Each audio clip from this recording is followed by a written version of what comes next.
अक्सर वालिदैन अपने बेटे या बेटी का रिश्ता पैदा होते ही तय कर देते हैं, हालांकि जिनका रिश्ता होता है सबसे पहले और सबसे अहम राय उनकी होती है।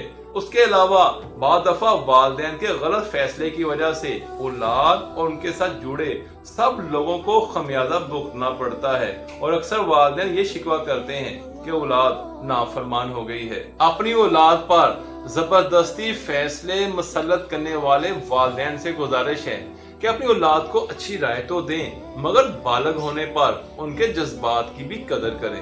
अक्सर वालिदैन अपनी औलाद के लिए मालो दौलत, सोना चांदी, रहائش और दीगर सहूलियत तो छोड़ जाते हैं, लेकिन उनकी तरबियत पे खर्च नहीं करते, हालांकि वो किसी आलिम दीन या इल्मी शख्सियत से इस सिलसिला में इस्तेफादा कर सकते हैं। सुकरात ने बवक्त आखिर वसीयत की कि अगर उसको मजीद जिंदगी मिले तो वो अपने इलाका के सबसे बुलंदो बाला मकान पर खड़े होकर लोगों को पैगाम देगा कि ऐ लोगो, तुम अपनी औलाद के लिए इतना माले कसीर जमा करते हो और छोड़ जाते हो, मगर अफसोस उनकी तरबियत पर खर्च नहीं करते।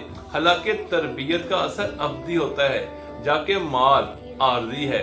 वालिदैन का औलाद को खामखा डांटना, लोगों के सामने उनकी तजलील करना, इससे औलाद की इज्जत नफ्स मजरूह होती है और वालिदैन को इस सिलसिले में खास एहतियात करनी चाहिए। जब वालिदैन अपनी औलाद से झूठ बोलते हैं तो वो अपने इत्माद और भरोसे से महरूम हो जाते हैं और वालिदैन को चाहिए कि अपनी औलाद को भरपूर वक़्त दें, इससे वो उनके मसाइल को अच्छे तरीके से समझ सकते हैं। अक्सर वालिदैन अपनी औलाद में अदल इंसाफ नहीं करते, वो बेटों को बेटियों पर तरजीह देते हैं, ये एक मनफी रवैया है।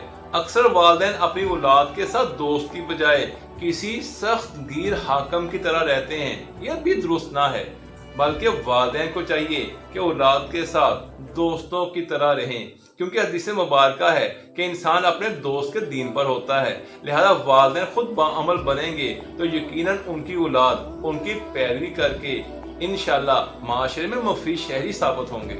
अक्सर वालिदैन अपनी औलाद को दीनी अहकाम नहीं सिखाते या कोताही करते हैं, जो कि एक नापसंदीदा फेल है। इमाम सादिक ने फरमाया, बादिरो औलादकुम बिल हदीस, जिस कदर जल्दी हो सके अपने फर्जंदों को इस्लामी हदीस और मजहबी मसाइल सिखाओ, कबला अन यस्बिकाकुम इलैहिमुल मर्जिआतो, इससे बेशतर कि तुम्हारे मुखालफ तुम पर सबकत ले जाएं और तुम्हारे बच्चों के दिलों को गुमराह कुन बातों से पुर कर दें।